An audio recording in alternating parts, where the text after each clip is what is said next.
Donald Trump, apex carnivore. You're looking good. You who are 3 steps above average. I'm Kendall Bryan Hunter. I'm author of this book, Consider My Consider My Servant Job. Sorry, I got the glare on there. It's a commentary I wrote about the book of Job. If you're dealing with stress in your life, confusion, or having any problems, give my book a look. And since that rhymed, of course you're going to do it because you will never be able to forget it. Give my book a look. Consider My Servant Job by Kendall Bryan Hunter. Donald Trump, apex carnivore. But first, breaking news. Artemis 2 had a successful splashdown, and that's a term used to use touchdown for the space shuttle, but splashdown is the earlier term from the Mercury, Gemini, and Apollo programs. They land in the ocean. It's interesting, the Soviets and Russians land on land, but we land in the water, assuming it's a little bit softer landing. So there you go. Fun to watch. Is a bit of a nail biter when they had the radio blackout. You just didn't know what's happened. Plus, they're having some trouble with the radio if you're following it. But success. You feel confident in America again, don't you? Was fun to watch, but it doesn't compare to those elegant it doesn't compare to the elegant swan dives that you get from the space shuttle. It's also a funny coincidence that it came out at the same time as Project Hail Mary. In fact, it launched on the 1st, and I saw Project Hail Mary on the 2nd. It's a fun movie. That movie, what they did at Old School, I'm going to look at my foot. There was no green screens. This was all practical effects, and reminds you of how they used to make movies. And, the CGI tsunami, which gets boring to look at. Son of a gun, they made a good movie again with practical effects. So there you go. Donald Trump, apex carnivore. Let's go to the war front. Another success is the rescue of the F-15E airmen. We've had all the stories. It's been out for some time, and so we got a little problem with the lighting again. It's always a challenge. There you go. It was amazing rescue. I'm old enough to remember the hostages in Iran fiasco where we tried to rescue them, and we had it sent back to us on the silver platter. The fall of Saigon, the fall of Afghanistan, these embarrassments. But no, this is another success. You're feeling confident about America again. Yes, it was worth the cost for just one airman. We never leave a man behind. Apparently we have plenty of money. Just take the money away from the Somali daycare centers and put it into the military, and my goodness, military industrial complex. Well, Somali daycare industrial complex works both ways. Time for the lead story, what you've been thinking about. Trumpzilla, Donald Trump, Trumpzilla, the apex carnivore, and those Easter tweets of his, or posts, I guess it's whatever you call it. I like tweet. I was actually on Twitter back when you had the shorter character amount, and when they're called tweets. Fun expression. So you have that Easter weekend, which people thought was sacrilegious, said President 47, Mr. Trump. Tuesday will be Power Plant Day and Bridge Day, all wrapped up in one in Iran. There will be nothing like it. 3 exclamation points. We'll call those howlers. 3 howlers. Open, and then he uses a word that I used to have my mouth washed out with soap that I can't use those. And some people, the Deseret News, they had an op-ed about him on Easter, and he uses word that I don't even think Jay Golden Kimball used. So he used open, and then has a letter F in it. Straight, you crazy, and then one of several B words. We know which B word in particular I'm talking about. That's not way to be. You crazy B word, or you'll be living in heck. Just watch. Praise be to Allah, President Donald J. Trump. So, if you're offended or shocked by that, that's just performance art, angst, and ceremony. We're used to it by now. This is how he talks. He uses inappropriate language. Praise be to Allah. Dinesh D'Souza got it right. It's sarcasm. It's irony. I don't know if you remember back with Operation Iraqi Freedom. It was actually originally called Operation Infinite Justice. But someone in the State Department or DOD back then was what it was called, didn't want to hurt the feelings of Muslims because they thought only God can administer infinite justice. That's one of those nonsense reasons. It's just a bunch of nonsense because everyone believes God's infinite. It's not just Muslims.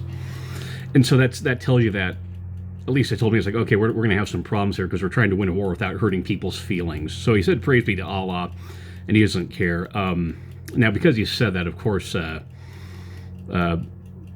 already got a mark on his head because he's blaspheming. I don't mock religions. We have a debate whether or not Islam is a religion or it's a geopolitical movement.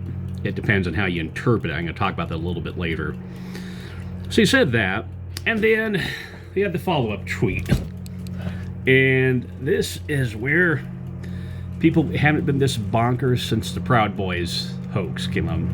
Said, Mr. Trump, a whole civilization will die tonight and never be brought back again. I don't want that to happen, but it probably will. However, now that we have complete and total regime change, where different, smarter, less radicalized minds prevail, maybe something revolutionary, eerily wonderful can happen. Who knows? We'll find out tonight, one of the most important moments in the long and complex history of the world. 47 years of extortion, corruption, and death will finally end. God bless the great people of Iraq.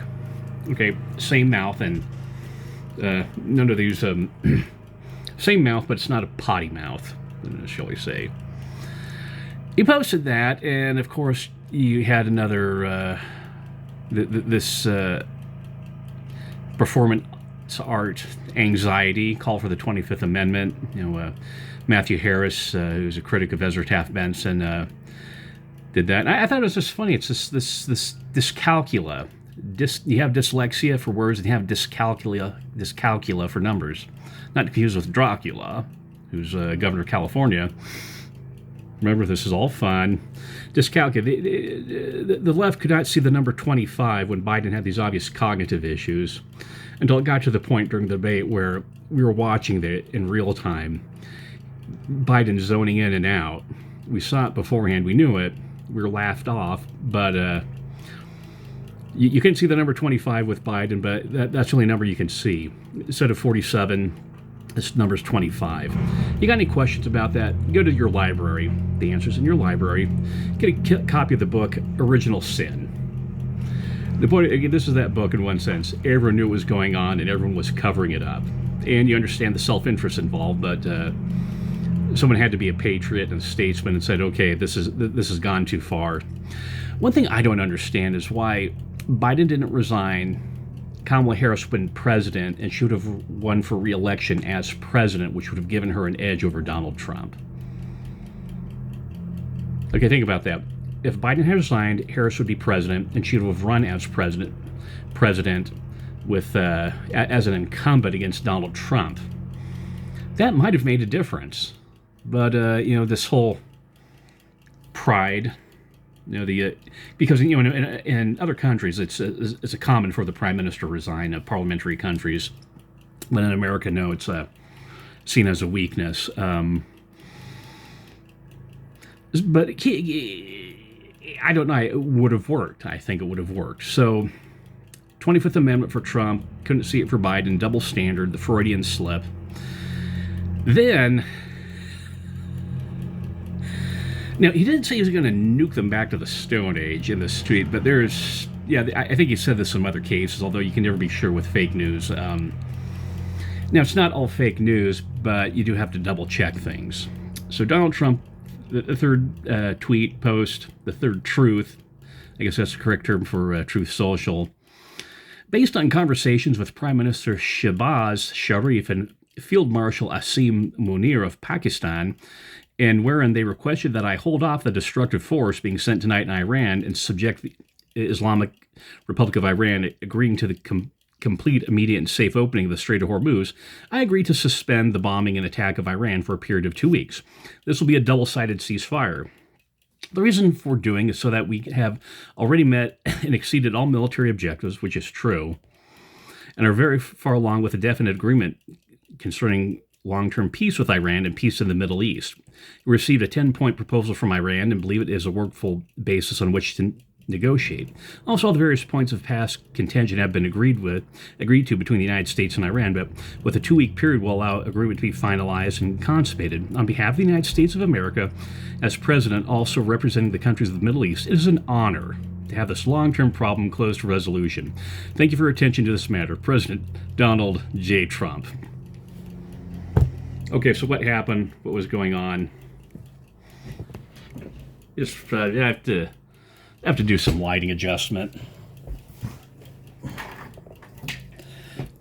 For those of you new to Eyes of Faith, I keep this bare boned. I don't these podcasts with theme songs and bobbleheads.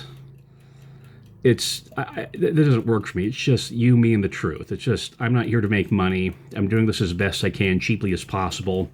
We all have lives to live, but things are at such a point where I just have to talk about this. So Trump's third truth. I got the terminology right then. So there's some confusion. Trump originally had 15 points. There's 10 points. You saw the press secretary said the first time Donald Trump tossed it in the trash. Right now, as I'm filming this or recording this, the vice president is in to Pakistan negotiating. Okay, so what just happened? Okay, Reg Day, some inappropriate language. I'm going to destroy civilization. Was he advocating genocide? No. Okay, what's Donald Trump's operating system? What's the key to unlock Donald Trump's brain? He's using a negotiating tactic of a crazy maker. Now, there are talks of genocide. Friends of mine saying, hey, wait, this is out of control. But I had to post this little reminder, as I did, little dainty hanky to the pinky. From the Book of Mormon, there's a person. His name's Captain Moroni. So you had the bad guys there, and what's going on? They're fighting this war, and they're capturing prisoners. And so after a certain time, you have a lot of prisoners, and you have to feed them and guard them. So what Captain Moroni did was propose a prisoner exchange with the bad guys. So he sent a letter saying that we'll exchange prisoners. And so the bad guy said, okay. Captain Moroni said the bad guys are capturing women and children. The Nephites, Captain Moroni's team, they were just capturing men and letting the women and children go. The other side, they're capturing women and children. So he said, look, we want to exchange was prisoner for a family. And you understand that as, this isn't, this is a street fight. There's if we can pardon this oxymoron, civilized war. Even as recently as World War II, there is certain rules, Geneva Convention type things. The Geneva Convention, the Helsinki Accords, that type of situation were between that. So, and the bad guy said, no, we'll just do this one for one. And so Captain Moroni, General Moroni, he's the leader of it, and it's recorded in the book a little bit better, Book of Mormon. He says this, and behold, if you do not do this, that is, exchange one prisoner for the families, I'll come against you with my armies. Yea, even I will arm my women and children, and I will come against you, and I will follow you even into your own land, which is the land of our first inheritance. Yea, and it shall be blood for blood, life for life, and I'll give you battle even till you are destroyed from off the face of the earth.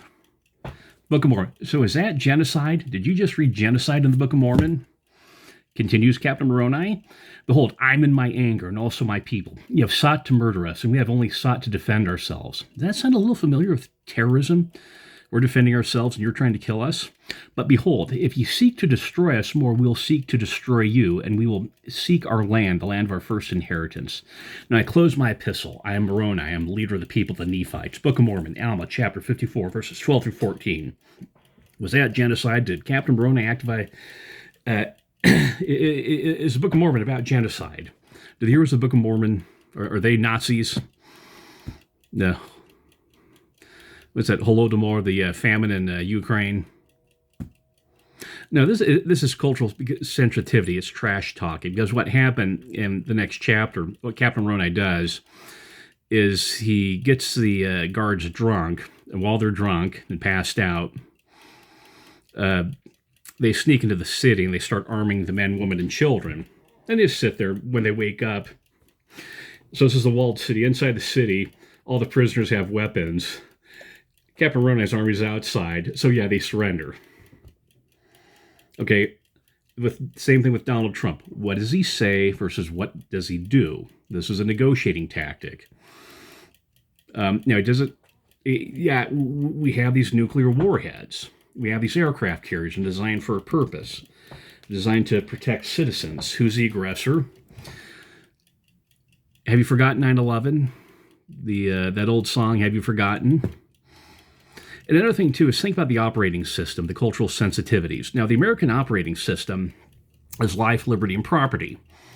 Declaration of Independence and the U.S. Constitution, that really sums it up. Read the Federalist Papers in there, Alex de Tocqueville's Democracy in America, Benjamin Franklin's biography, letters of Thomas Jefferson, George Washington. You get a feel for what America is about, life, liberty, and property. But you're dealing with an Islamist. And I grew up and I went to school with friends who are Muslim, and there's different shades of Christianity. You have the High Church, the Catholic Church, the Eastern Orthodox, and Anglican. That's High Christianity, where they dress very formally. You have the Low Christianity, which is sort of your Southern Baptist convention, where they dress in white suit and ties, kind of Joel Osteen type thing. Then you have this really low form of Christianity, where the preachers dress like beach bums. You know what I'm talking about? It's the same thing with your Jewish friends. You have Jewish friends, you wouldn't know they're Jewish. I think you have some who are more Hasidic, a little bit stricter. They have the earlocks. You understand they're Jewish, but there's different ways. It's the same thing with Islam. You have different versions. You have Sunni, Shiite, you have the Dervish, the Sufi, different strands. And there's this radicalized Wahhabi version that got traction in there and that's running the country, and that's their operating system. The Quran is all, and there's the jihad. There's the greater jihad and the lesser jihad. So this, for me, the whole thing about Sunni and Shiite, who the successor is, whether Ali is a successor or not, that doesn't matter. It's how do you determine jihad? Is it the greater jihad, which is the internal struggle for being a better human being? If that's your jihad, I'll work with you. I'll do business with you. This is United Arab Emirates version of jihad. You trust them. I'd rather start a business in the United Arab Emirates than in California, and I'm a Californian. Then you have the lesser jihad, which is a terrorist version. So they, the Ayatollah or whoever's running the country right now is into this lesser jihad thing with terrorism. There's a third approach, and that's the Fabian approach. And Glenn Beck recently did a video about it. And it's the same thing with Marxism. Incremental doses, poison by degrees. You slowly infiltrate the system. Khrushchev, Ezra T mentioned Khrushchev, fall like a ripe fruit into our hands. There's some question whether Khrushchev actually said that or not. The illustration is good, whether he actually said it or not, or if he's misremembering something. Ezra T is misremembering something. But the process is simple, just incremental assimilation and infiltration. So that's what's going on. Pay attention to what he said, because he did that and was a negotiating tactic, and apparently it worked. Because this war started, people just started barking and parroting, forever war, quagmire, quagmire. This may be over. You got any question, look at your 401k. Because I lost several $1,000s in my 401k, just dip. And it's practically recovered right now. Same thing with my stock portfolio. This may have worked, and pay attention to how Donald Trump's doing things now, which is different from George Bush. Just really think about, pay attention. Donald Trump's a neighbor you're supposed to love. Lucifer is the common enemy. Trump's a neighbor you're supposed to love. Joe Biden's a neighbor you're supposed to love. The Ayatollah is a neighbor you're supposed to love. You forgive them. Doesn't mean you let them get away with it, but you still love them. That's the same thing with Trump. Just pay attention to what he's doing, because he's rewriting reality, because he has a different operating system as a Washington outsider versus the insider, who have the groupthink. Okay, so we're at 19 minutes. I got a precinct meeting. I am the precinct chair for my party. That's a good opportunity to look into it. Volunteer. This is a good point. Volunteerism. Start at a local level, work your way up. That's how the Lieutenant Governor Deidre Henderson started it, just as a volunteer. Stay-at-home mom who volunteered, and now she's Lieutenant Governor. I'm not endorsing every single decision she makes, but that's a good role model. Do you think I agree with everything Glenn Beck or whomever says. No. But they're neighbors you love, and you can learn from them. You can always learn something from someone. Culture comment, and this is a little bit of a religious thing. So the Church of Jesus Christ of Latter-day Saints, past few days ago, released something on social media that caused an interesting firestorm. It's interesting, and this is what the post said. So I'm going off of X, but it's also on Instagram. I'll talk a little bit about that later. I grew up in Arizona, says the person, served a mission in Mexico, and went to college thinking I had a pretty clear path for my life. Then I met my now wife, Victoria, and everything has changed in the best way. She always knew she wanted to be a doctor. Pediatric neurology isn't an easy road, but it's who she is. Compassionate, steady, brilliant, and drawn to help kids and families through the hardest thing life hands them. When she got into med school in California, we packed up and moved. Stepping into her dream together was an easy choice. I wanted to support her the way she always supported me. And honestly, watching her work, sacrifice, and love people like she does has strengthened my faith more than anything else. Stepping into her dream, now pay attention to that. My path hasn't been as clear. I've tried different directions, learned a lot, prayed a lot. Some days I feel like I'm figuring it out. But I do know that God doesn't measure timelines. He measures love, humility, and the way we show up for each other. It's a little bit confused and directionless. Think about Colonel Sanders. He became famous later in life. And that sometimes happens. Some people go start me. I'm one of these people who kind of toys around with a lot of different things. But continues to post from the official church site. Supporting her doesn't shrink my purpose. It expands it. Our callings from God can look different, and that's beautiful. I'm building my future too. But I'm grateful that right now part of my purpose is cheering for this person I love the most as she steps into hers. There's no one right way to build a family or a future. For us, this is ours, and it's sacred, says Nate. So,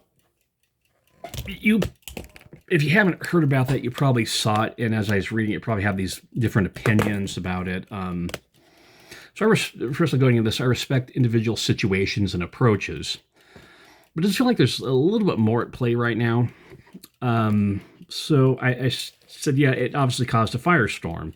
The reasons about working women and the role of men. Got on, everyone was quoting their favorite dead prophets or citing anecdotal or personal experience, or experiences of someone they knew in the ward. It was interesting. I don't know if this is about the same time, but around this time, or this video is cropped up, it's from BYU, Idaho, and a woman named Caitlin Justin, and she's a realtor. And the video talks about her getting in a career and getting marriage and supporting her husband supporting her. So as I was watching this, the first thing you notice is beauty bias. She is a svelte blonde with blue eyes, like Julie Hanks or Al Caraway. Female, blonde, blue, sort of the Barbie doll model. And I was listening, I had a hard time following her because she was talking about it, but it wasn't working from principle. She was citing experiences, and that's a little bit hard for me because you always work through principles. Richard G. Scott wrote a book called 21 Principles. You read about in the Doctrine and Covenants, I think it's section 105, Zion must be built up by celestial principles. Not feelings, not anecdotal evidence, but you work through the principles. And Elder Richard Scott gave 2 great talks in General Conference about following principles. And I just didn't hear a lot of principles from what she was talking. Heidi Monroe, I'm quoting another woman on this. I'm feeling so discouraged that the message from my Savior's church is that my dreams and my worth lie in the workplace. We are barraged by this messaging in the world, from the world, that we aren't enough until we contribute to the workforce. We need to make motherhood valued again. There is no greater calling. Then she had another post. The difference between the comments on the church's social media post on X and on Instagram is so crazy. I've never been more black-pilled than after reading the comments over there. Copper Mom from Arizona. Let us know how it works out in 20 years. I'm curious to see how to deal with all the extra challenges for making less money than your wife and your kids and having a demanding career. Could the church PR department please balance us out with a woman who gave up a lucrative career to be a homemaker? We need to value homemakers more than career women in our society. And that's interesting. This is my anecdotal experience. Now, a number of years ago, I was taking the bus. I have to run to old neighbor of mine on the bus. He in the apartment complex. He lived across from me. So we're just talking about. And there's he's in the military, and we're talking about the movie Mulan. So that dates it. And talking, yeah, it's about woman and career. So I get off the bus, and I was going to a shopping center. And there's this girl on the bus. She gets up, she starts kind of walking close to me, and then she kind of said that she appreciated my comments, so that she felt the same way, that she was getting pressured into career. And when you would go BYU, of course, you're going to be taught by women career wives and career mothers, and some women don't want that, and some of them are getting forced into it. I have two friends where the situations where the husband has a master's degree and the wife has a PhD. And in both cases, the wife was a breadwinner. And there's a lot of stress and strain because once you start having children, you either get a nanny and nanny becomes mommy. Dr. Laura Schlesinger called that parenting by proxy, or else what happens. So, yeah, what does happen in that situation? What happens to the children as mom's filling her career out? It's interesting. Last Fast Sunday, we had another case. I had a brother. It wasn't Fast Sunday. It was a normal sacrament meeting. Excuse me. They were talking, and the brother talked about how his wife has a PhD in chemistry. She's a professor at BYU, and he is unemployed.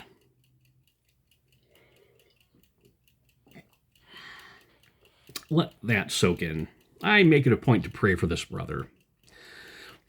Here's another situation. I think it was about 15 years ago. I was serving on a stake singles council, and we were having our ward conference, and we had a meeting with the ward council, and I was giving a report.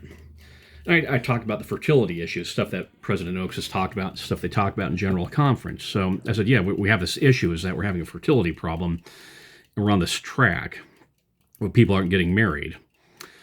Well, the counselor in the stake presidency who was presiding at it, he told us, and I kid you not to worry about getting married and just to show up to activities.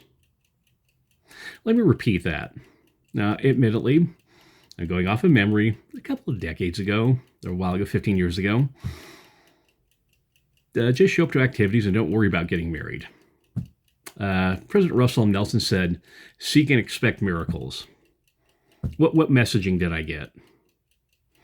What messaging did another single sister there, Emily? What did she get? Our local leaders out of harmony, and we have local leaders getting misaligned, and is that working up its way in the church? So what I posted is on X. I forgot when there's a talk by President Hinckley where he talked about that. And I was actually in the conference center when he gave it. I'm sorry, I don't have the date for it, but he talked about how men aren't getting educated. And I referenced this on some previous podcast, talking about because at BYU there's more women getting admitted to law school than men, and I'm curious why BYU and the church think that's a good thing, why that's in the best interest of the church. What President Hinckley talked about is you shouldn't be unequally yoked, and having a wife better educated than you and making more money upsets that equally yoked balance. And so once again, another dead prophet everyone's quoting. So this is what I posted on X. So this is my official position. The Family Proclamation speaks about individual adaptation. It also talks about men being the provider. The Doctrine and Covenants talks that women have claim upon their husband. I'm sorry I dictated this. I didn't prove it. The women talk about that women have claim upon their husbands, D&C 83. I don't think we could extrapolate from one case, but please remember this name, Aaron Sherinian. Another thing, too, is every opportunity for women is an opportunity cost for men. So Aaron Sherinian, he is a church's spokesman, so at some point he's overseeing this. He has a child. It's a typical model where you have someone whose child is LGBTQ, so they get supportive of their child, so indirectly opposing the church, loyal to their children, and then what happened, there's at a fair conference, someone asked about the Family Proclamation, and as everyone points out, his answer was really circumlocucious. He was beating around, he didn't quite answer that, and I appreciate his honesty. He says, look, I don't agree with it, but the issue is, and this has affected the drift at BYU, is there's a cultural drift against the family. and the person, it's affecting BYU. Things are getting taught at BYU that were anti-family proclamation over LGBTQ issues. And then now the church's official spokesman himself also has issues with the family proclamation. Not expressly, but there's circumstantial evidence that would, I think, stand in a court of law. Now, is this going to be a problem? It certainly was a problem for BYU, and is this going to be a problem for the church? I'm not calling for anyone to lose their job, but I am pointing out something, because there's other ways to handle this besides firing someone. So, memory banks. Let's activate our memory bank. So we're at half an hour, and I got a meeting in about an hour that I have to get to. So let's do this quickly. Jeffrey R. Holland, his talk, Because She's Mother. He also gave a talk to the young woman, Behold Thy Mother. Richard G. Scott gave a talk about the sanctity of womanhood. Now, this is a funny one. You have to go track down the sanctity of womanhood, because he tells a story, and he's telling men we need to be supportive of women and to help women. But he told the story, he's driving in Salt Lake City, and he had this pickup truck, and there were a bunch of gals in it, and they cut him off. This cut right in front of him really closely. And so he said, he points out there are young women in there. Some of them were dressed like men, and some of them were dressed very skimpily. And what they did is they started yelling at him and flipping him the bird. So you just cut off an apostle and flipped him off. And that's your contribution to humanity. Gordon B. Hinckley, to the woman in our lives, your greatest challenge, mother. How can I become the woman of whom I dream? October 1991, this is Gordon B. Hinckley again. I've spoken on 3 or 4 occasions to the women of the church during the past 10 years. I've received, in response to these various talks, a substantial number of letters. I've kept some of them in a file marked Unhappy Woman. I did a type on it. April 20, 2002. Said this, it is true that there are a few women who abused their husbands, but I'm not speaking to them tonight. I'm speaking to the men of the church, men upon whom the Almighty has bestowed his holy priesthood. And now that's a context. He's talking about abuse, elderly abuse, men abusing their wives, abusing their children. But it came to the time, saying, okay, we need to talk about women who abuse men. He skirted it, and that's a bit of an issue. That's, once again, the gender bias with abuse, is that some people don't take women abusing men seriously. Russell M. Nelson, that famous statement about losing the moral rectitude of woman. Carol B. Thomas, remember her? Look her up. I didn't say call her up, just look her up on the whole social media. She said, Heavenly Father wants us to create a righteous family. Becoming a wife and mother may limit your career opportunities, but it can also be so rewarding. President James E. Faust of Seeds and Soils, November 1999. You young men of the Aaronic priesthood should strive very diligently to acquire a skill as much education as possible. You do need to lay the groundwork and preparation to meet life's challenges and ultimately to provide for your future wives and families. Okay, young men, be providers.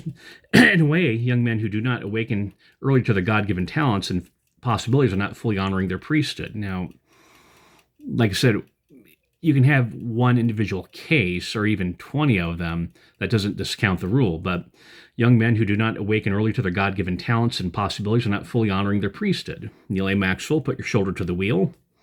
When the time comes, young men, make your career choices. Now, this is the one. Now, I'm going to quote Ezra Taft Benson to the fathers in Israel. So I'm from the generation of Ezra Taft Benson. High school and college. The October 1987 conference. As I travel throughout the church, I feel the great majority of Latter-day Saint mothers earnestly want to follow this counsel. We know that sometimes mothers work outside the home at the encouragement or even insistence of her husband.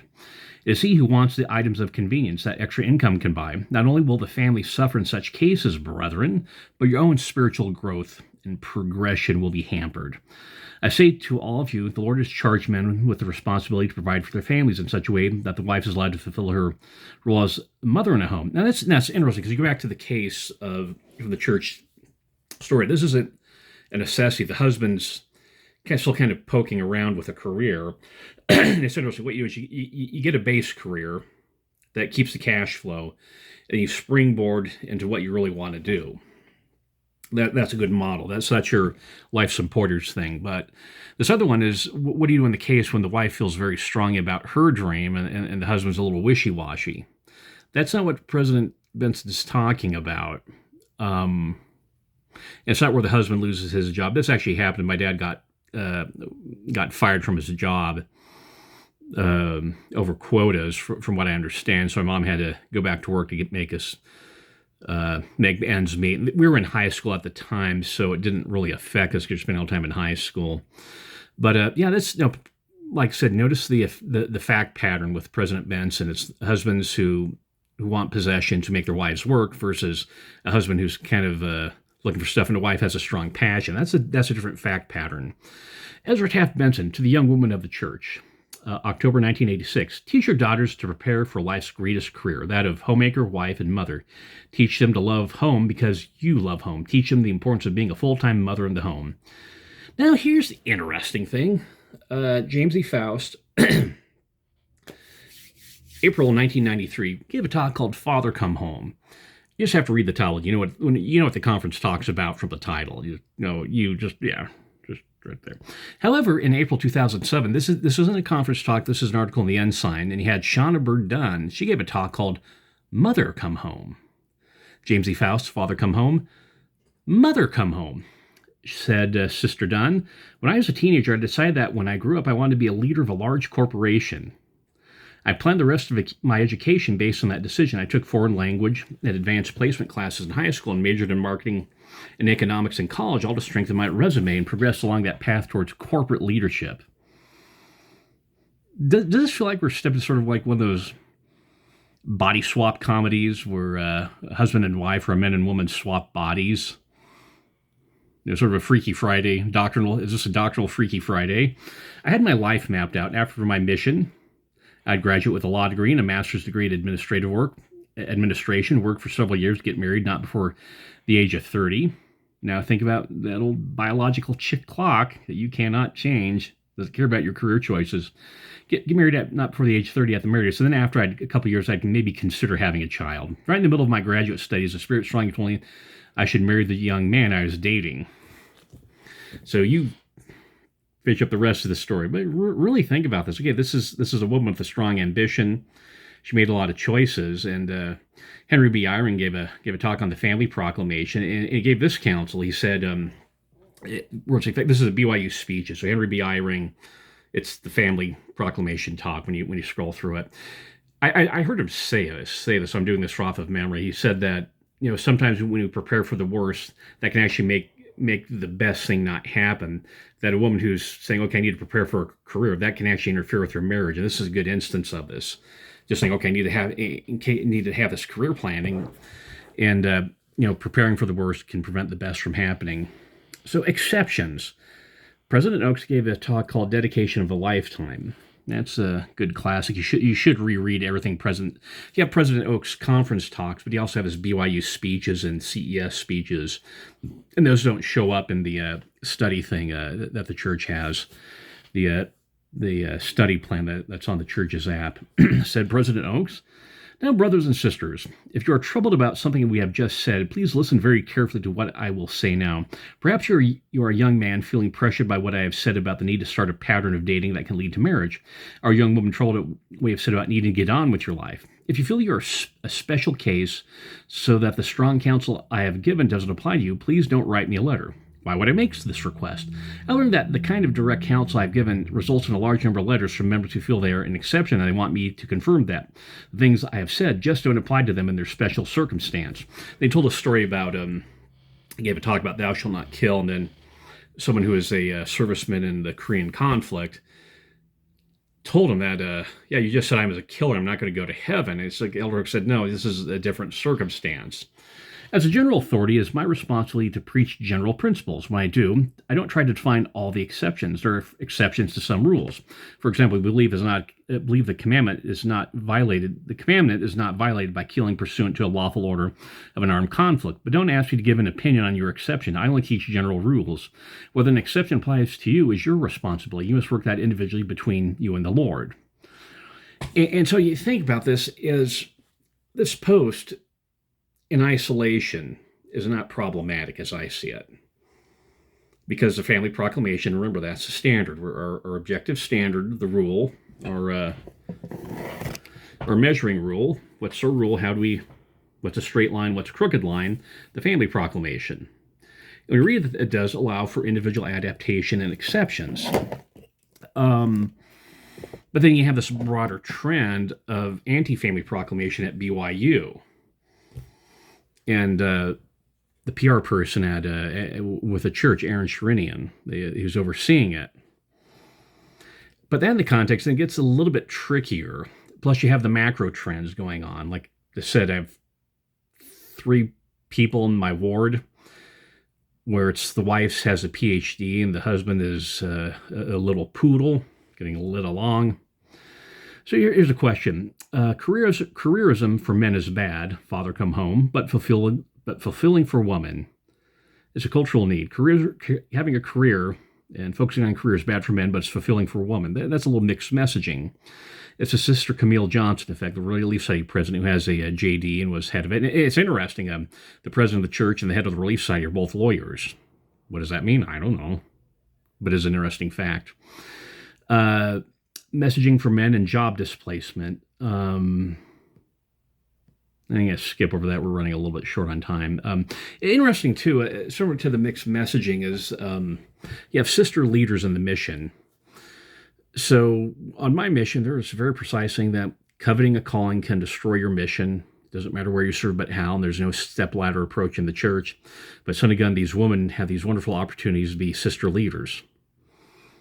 So leadership is problematic for men, but great for women. Sister Sunday school presidencies. You have this other thing, the shift in the titles. When I was growing up, it was always the presidents of the Council of Relief Society Young Women, and the primary it was always sister, sister, sister. Now it's president and sister, sister for the counselors. When couples are called, they're only calling, he's been called as a mission president, they're both called as mission leaders. Well, what does that mean? I haven't been able to find a good answer, just the term cropped up out of nowhere.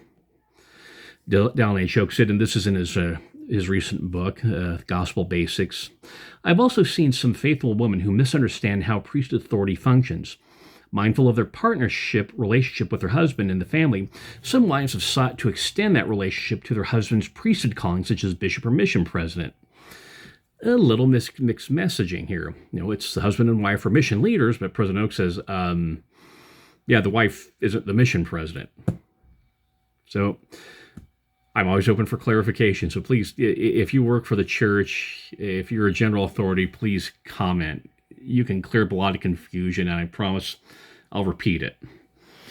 So this is a lot of confusing stuff. It's just really chaotic. And like I said, this one exception alone is not an extinction level event. But there's a cultural trend going on, and it affects me. For example, I'm pretty sure in one case I was excluded from getting a promotion because I was a man. They wanted to have a woman in the position. Can't prove it. So I was able to get another job over time. But what does that mean when you have these people at BYU professors or anti-family proclamation, BYU law schools admitting more women than men? You see where this is going? So here's one out. This comes from Joseph Smith, and he talked about 3 firewalls. So this is Teachings of the Prophet Joseph Smith, another dead prophet. Now, I have quoted living prophet, President Oaks. But, here we are. How do we find answers to this? So this is in this chapter called Beware the Bitter Fruits of Apostasy. Chapter 27, and in it he talked about right here. This is like right at the end of it. So you see right here where my pinky is, right there about he talks about 3 firewalls. Orson Hyde, a member of the Quorum of the 12, reported, Joseph the prophet said, "Brethren, remember that the majority of this people will never go astray. As long as you keep with the majority, you're sure to enter the celestial kingdom." So on this matter, what's the majority say? Well, it's a bit mixed. We have a great fissure of the people who are, that's 20% who respond on social media, is split 50-50. So it's hard to ascertain that. William G. Nelson reported, "I've heard the prophet speak in public on many occasions. In one meeting, I heard him say, 'I'll give you a key that will never rust. If you stay with the majority of the 12 apostles and the records of the church, you'll never be led astray. The history of the church has proven this true.'" Ezra T. Clark remembered, "I've heard the prophet Joseph say that he'd give the saints a key whereby they would never be led away or deceived, and that was, the Lord would never suffer a majority of his people to be led away or deceived by imposters, nor would he allow the records of the church to fall into the hands of the enemy." So that's the three firewalls: majority of the 12, majority of the membership, and the church records. So I've been quoting the church records, and it's 99% conclusive, these conference talks, that this is a bad idea. However, we do allow for exceptions. And the problem I'm seeing is that the exceptions slowly becoming less of an exception, and it's creeping. The second thing is, so with the records of the church, then you have the majority of the membership. I can't ascertain that right now. It's because it's 20% who respond to it. You know, the Pareto's law. And you have with the majority of the 12. And that, until we have them all give a talk on it, I can't ascertain that. So using these three firewalls that Joseph Smith talked about, it's really inconclusive right now. Like I said, it's why it's such a trigger is because of the broader cultural trends and stuff like I experienced. And that's not something I want in a marriage. Of course, I want to have a career. I want to do stuff. I want to be able to support a wife and children. Taxes hurt this. Educational opportunities. Biases. Gender equity. Like I said, every opportunity for a woman is an opportunity cost for a man. Discriminating against white people for DEI quotas. So I don't, like I said, I hope I'm leaving you more confused with more questions than answers right now. And the other thing, too, is just follow the prophet and pay attention to these three firewalls or three keys, as Joseph Smith said.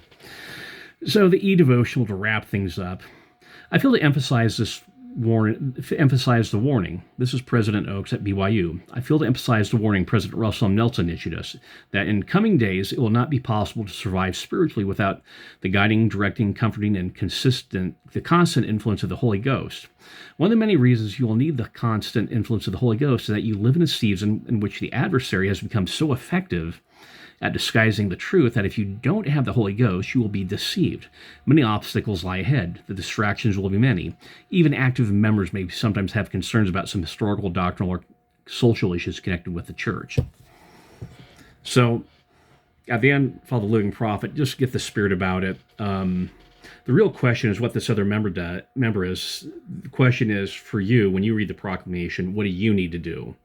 And not worry about this other person. And that's what President Oaks said, that lady about, would you have a separate house in the afterlife? I mean, it's just, don't worry about them, worry about yourself right now.